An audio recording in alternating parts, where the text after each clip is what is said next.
मोअज़्ज़ज़ भाइयों, बुज़ुर्गों, मजलिस इत्तेहादुल मुस्लिमीन के हमारे औरंगाबाद ज़िले के सदर समीर साजिद साहब, शहर अध्यक्ष शारिक नक्शबंदी साहब, नासिर सिद्दीकी साहब, तमाम मजलिस के ज़िम्मेदार, मुझे जब मन्नान साहब बात कर रहे थे तो बड़ी खुशी इस बात की हो रही थी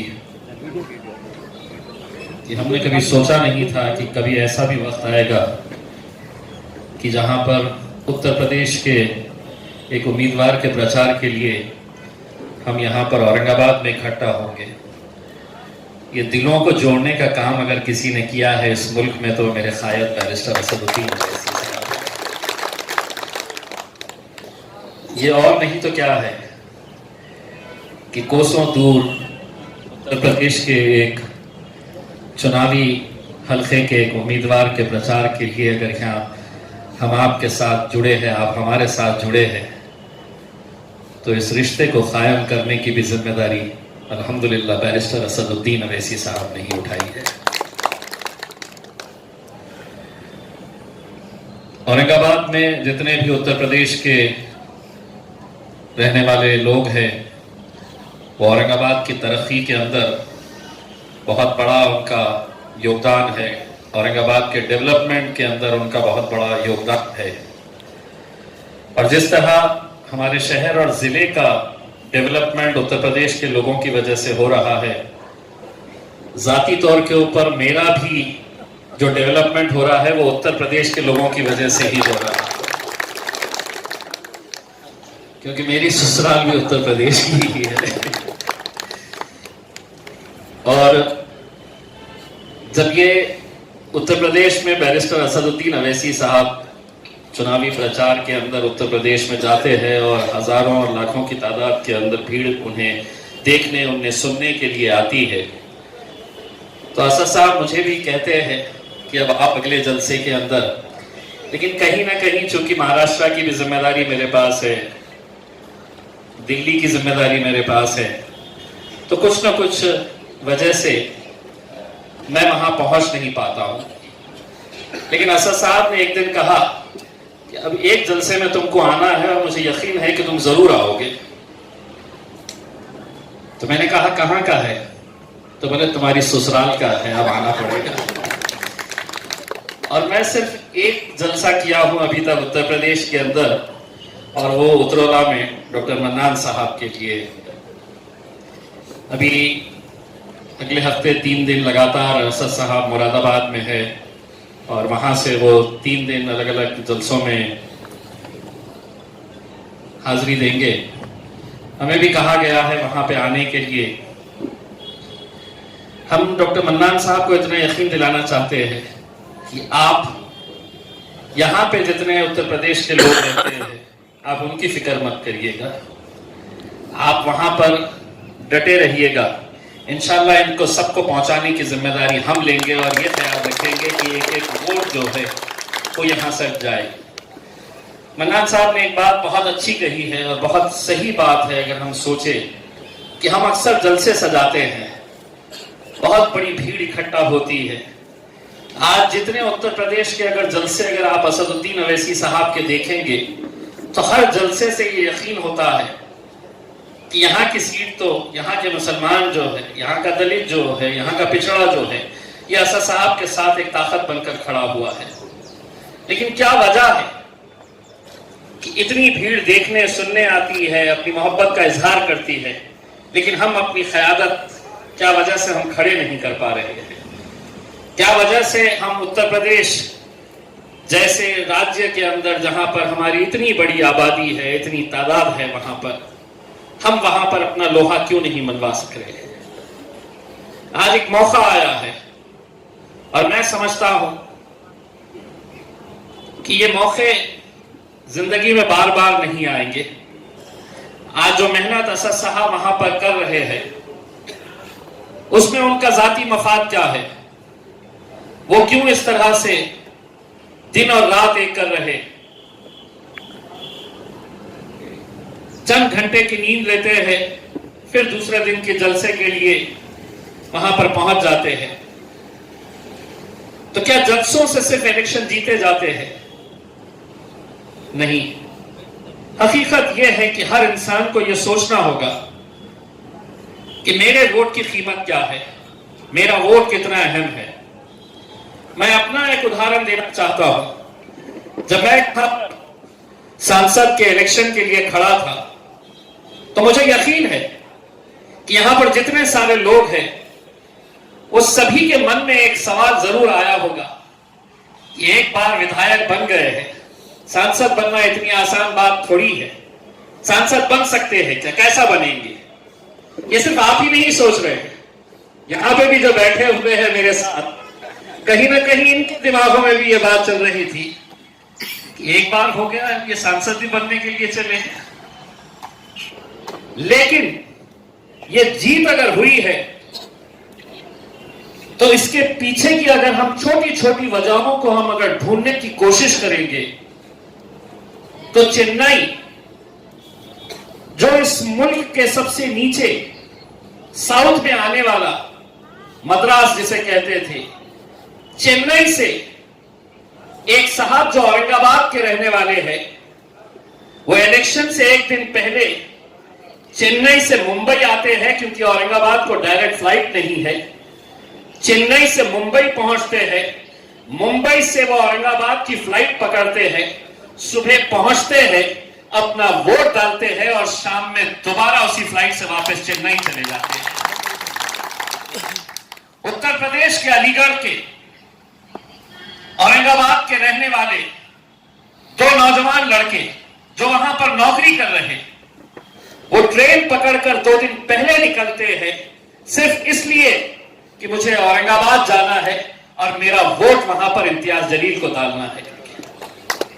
ये जज्बे के साथ जब हम पूरी ईमानदारी के साथ ये सोचे कि नहीं साहब, अब मुझे अकेला मेरा ही वोट है जिसकी बुनियाद के ऊपर मेरे ही वोट के जरिए जीत और हार का फैसला होगा, ये अगर हम सब ने अगर सोच लिया, वरना हमारी सोच कैसी है। और खास तौर से मैं हमारे मुसलमान भाइयों के बारे में बताना चाहता हूं। इलेक्शन का दिन, छुट्टी है, तो चलिए आराम कर लिया जाए। इतने सारे तो लोग जा रहे हैं वोट डालने के लिए, मेरा एक वोट नहीं पड़ा तो क्या होगा? मैं अगर वोट डालने के लिए नहीं गया तो क्या होगा? लेकिन एक एक वोट की कीमत होती है और वही वोट तय करता है कि जीत और हार किसके हक में होने वाली है। यहां पर मन्नान साहब ने मुझे बताया है कि तकरीबन 8 से 10 हजार उसी इलाके के रहने वाले लोग औरंगाबाद जिले के अंदर रहते हैं। बहुत बड़ी तादाद है। अगर यह सिर्फ औरंगाबाद के लोगों ने ही तय कर लिया है कि हम घर के एक एक शख्स को, हमारी मां को, हमारी बीवी को, हमारे बच्चों को, हमारे भाई को, हमारे अब्बा को, हम सबको लेकर जाएंगे, तो मन्नान साहब आपकी जीत का जो आंकड़ा रहेगा उसमें ये 10,000 वोट आप सिर्फ औरंगाबाद के लिख लेना उसमें, क्योंकि यहां के तमाम लोग आपके लिए इंशाअल्लाह जरूर आएंगे। आज ये मुल्क के हालात कैसे हैं आप अच्छी तरह से जानते हैं। ये महज कोई एक ऐसा मामूली इलेक्शन नहीं है कि जहां पर इलेक्शन आते हैं, कोई जीतता है, कोई हारता है। हम एक ऐसे दौर से गुजर रहे हैं, महफिलों के अंदर ये बताया जा रहा है कि इनको मारो, इनको काटो, इनका कत्लेआम करो। इस दौर में हम जी रहे हैं और जिस वजीर आजम को हम अपना भी वजीर आजम मानते हैं, अगर वो आज अगर इतना होने के बावजूद भी अगर खामोश बैठे हैं तो आप सोचिएगा कि आने वाला वक्त कैसा रहने वाला है। असदुद्दीन अवैसी साहब के पास सब कुछ है, कोई जरूरत नहीं है उन्हें इतनी दौड़ धूप करने की, इतनी मेहनत करने की। अल्लाह ने उन्हें हर चीज से नवाजा है।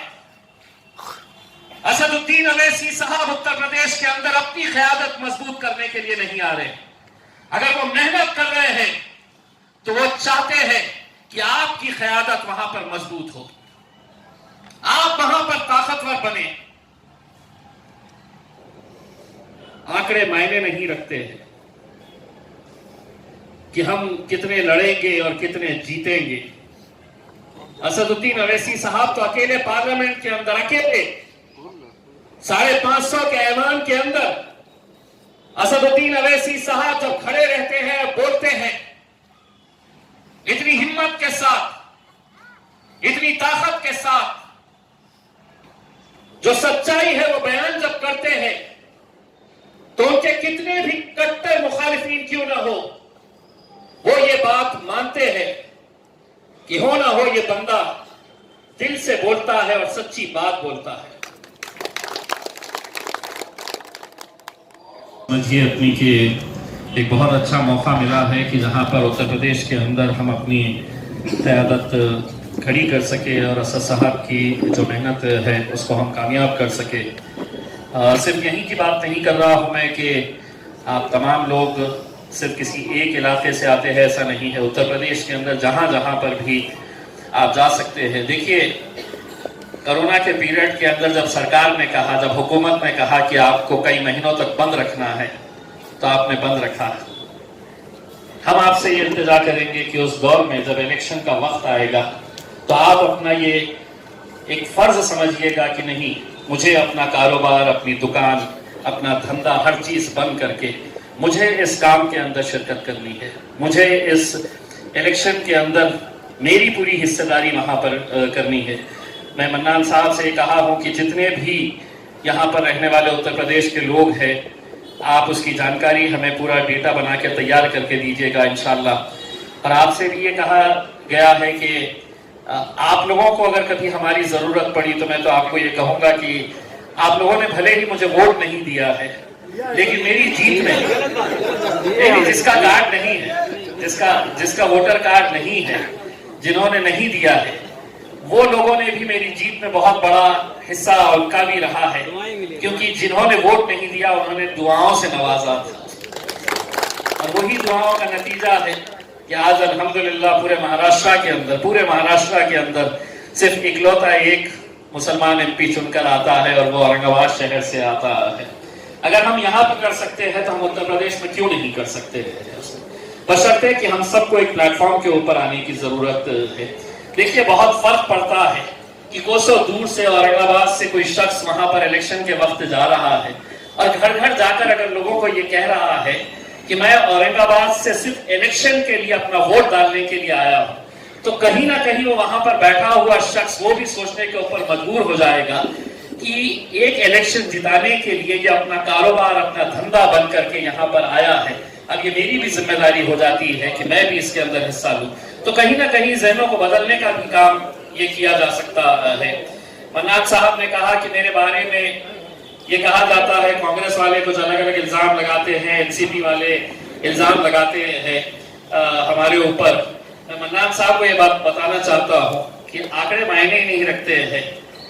आपने कहावत सुनी होगी कि 100 सुनार की तो एक लोहार की। अल्हम्दुलिल्लाह अब हम इनको सबके लिए हम काफी हैं। बहुत साजिशें करते रहते हैं, लेकिन जिसके पीछे इतनी सारी दुआएं हैं, जितने लोगों की ताकतें हैं, अल्हम्दुलिल्लाह उसी ताकत के उस पे हम आगे बढ़ते जा रहे हैं। अब ये हमारी सबकी जिम्मेदारी है इंशाअल्लाह, और हम भी वहां पर जाएंगे। मन्नान साहब ने इतना ये कहना चाहता हूं, मैंने असद साहब ने कहा कि महाराष्ट्र की जैसी ही हमारे पास भी चूंकि इलेक्शंस आने वाले हैं और वो भी बहुत मायने रखते हैं, ये जैसे ही जिम्मेदारी खत्म हो जाती है तो हम भी वहां पर उत्तर प्रदेश के अंदर इंशाल्लाह एक महीने भर के लिए अपना घर वहीं पर बसा लेंगे। और पिछले 20 सालों से जो मेरी बीवी को शिकायत है कि तुम आते नहीं हो करके, तो 20 साल का हिसाब किताब आपके इलेक्शन की वजह से हम वहीं पे उसका भरपाई कर डालेंगे।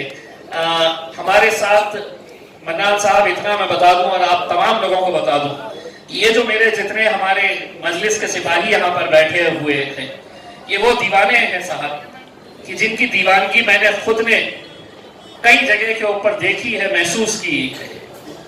बिहार के इलेक्शन के अंदर जब गए तो लोग कहते थे कि नहीं साहब नहीं आएंगे, ये वोट काटने के लिए आए हैं, ये नहीं होगा करके। मैंने हमारे सिपाहियों को देखा हो कि वो फर्श के ऊपर न जाने कितने दिन सोते रहे। नासिर सिद्दीकी साहब मुझे बता रहे थे कि एक जगह के ऊपर जब गए तो वहां पर सोने की जगह नहीं थी। कुणाल खरात साहब जो है बिहार के किस जगह से थे, अमोर इलाके के अंदर बिहार में ये थे। कितने दिनों तक कुणाल खरात साहब अपनी टीम के साथ वहां पर लगे हुए थे। प्रभाकर पारदे साहब है हमारे, जो हमारे एससी समाज के मजलिस के कट्टर समर्थकों में से एक है प्रभाकर पारदे साहब। अगर मैं उन्हें अभी कहूं कि पारदे साहब आपको अभी आज शाम की ट्रेन से है तो उत्तर प्रदेश निकलना है, आपको जाकर वहां पर मेहनत करना है, वो एक सवाल भी नहीं करेंगे कि साहब कैसा जाना है, क्यों जाना है करके। ये मजलिस से ऐसी मोहब्बत करने वाले लोग हैं। तो अगर इतनी मोहब्बत करने वाले लोग अगर नहीं होते तो शायद हम जीत नहीं पाते। यही दीवानगी थी जिसने आज एक नामुमकिन काम को मुमकिन करके दिखाया है। गांव के इलाकों से आज हमारे पास से आए हैं, हमारे कन्नड़ के लोग हैं, हमारे खुलदाबाद के लोग हैं, हमारा राहुल ये गंगापुर से ताल्लुक रखता है। अगर ये लाखों के अगर आप काम देखेंगे तो इनकी दीवानगी और जिस तरीके से ये काम करते हैं, इनकी दीवानगी देखकर अब महाराष्ट्र के लोग बोलते हैं, महाराष्ट्र की अलग अलग राजनीतिक पार्टी बोलती है अपन पूरे महाराष्ट्र में चलो, औरंगाबाद में अपना कुछ सच्चा होने वाला नहीं, क्योंकि मजलिस वहां से हटने वाली नहीं है। इंशाअल्लाह हमारी यही कोशिश रहेगी कि उत्तर प्रदेश के अंदर जितने ज्यादा से ज्यादा सीटों के ऊपर हम मेहनत कर सके। देखिए, हमारा आपका काम सिर्फ ये है कि हम पूरी ईमानदारी के साथ मेहनत करना है। जीत और हार का जो भी फैसला है वो अपने रब के ऊपर छोड़ेंगे, लेकिन हमने शिद्दत के साथ मेहनत करना है और हर इंसान को ये सोचना है कि ये डॉक्टर मन्नान साहब का इलेक्शन नहीं है, बल्कि मेरा खुद का इलेक्शन है और मैं उसके लिए मेहनत कर रहा हूं।